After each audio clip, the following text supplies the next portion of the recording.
Xitoy doiralari yaqinda Turpan aerodromidan Beijingga bevosita uchadigan Avo-Osiyo liniyasi ochgan bo'lib, Xitoy oqqonlarini Sharqi Turkistonga jalb qilish uchun ta'sis qilingan yana bir havo yo'li ko'paygan.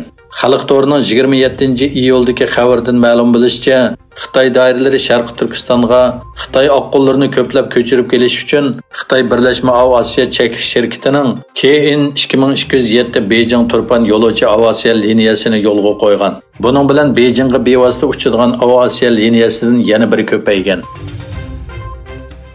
Tayvan tarafdorlarining noma'lum manbalarni naql keltirib xabar qilishicha, Amerika Avam palatasining boshlig'i Nancy Pelosi seshanba kuni Osiyo ziyaratining bir qismi sifatida Tayvanni ziyorat qiladi ekan va Taybeyda bir kecha turadi ekan.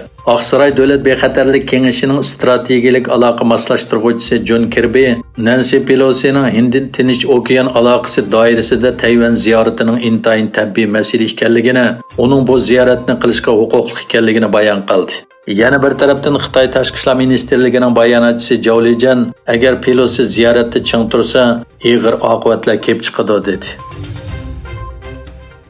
Yevropa İttifaqı Komitetining raisi Ursula von der Leyen o'zining ijtimoiy aloqa to'rida Ukraina iqtisodiga yordam berish uchun tayyorlangan makro moliya yordami haqida uchur berdi. Von der Leyen biz Ukrainani 500 million yevro qo'shimcha makro iqtisodiy yordam bilan ta'minladik dedi. Hamda ularning Ukrainaga yana 500 million yevro avatadiganligini bayon qildi.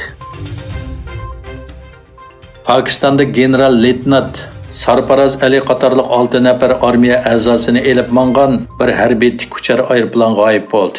Armiya taraf mundaq dedi. Pokiston armiyasining bir tikuchar aeroplani g'arbiy janubidagi Kalkun ofatining ta'siriga uchirgan joylarda yordam va qutqizish vazifasini ijro qilayotganda rayon kontrol munori bilan bo'lgan aloqasi uzilib, dushanba kuni kechda g'oyib bo'ldi. Birlashgan Davlatlar Tashkilotiga a'zo arab davlatlari Isroilni yadro qurollarini kengaytmaslik shartnomasiga kirgizishga chaqirdi. Arab guruhi deb atalgan davlatlar Birlashgan Davlatlar Tashkiloti umumiy majlisida o'tkazilgan 10-qitimliq yadro qurollarini kengaytmaslik shartnomasini ko'zdan kechirish yig'inida Isroilning yadro qurollari masalasini kun tartibga olib keldi. O'zbekistondagi asosiy qonunga tuzitish kirgizish takliflarini oshkora muzokara qilish vaqti oxirlashdi. O'zbekiston Asosiy qonun komitetining bayonotiga qaraganda 6-oyning 25-kuni asosiy qonunga ba'zi o'zgartishlarni ko'zda tutgan loyiha jamoatchilikning muzokarasiga echib etilgan bo'lib, asosiy qonunga tuzitish kirgizish to'g'risida fuqarolardan 120 mingga yaqin fikr va taklif o'tirg'i qo'yilgan.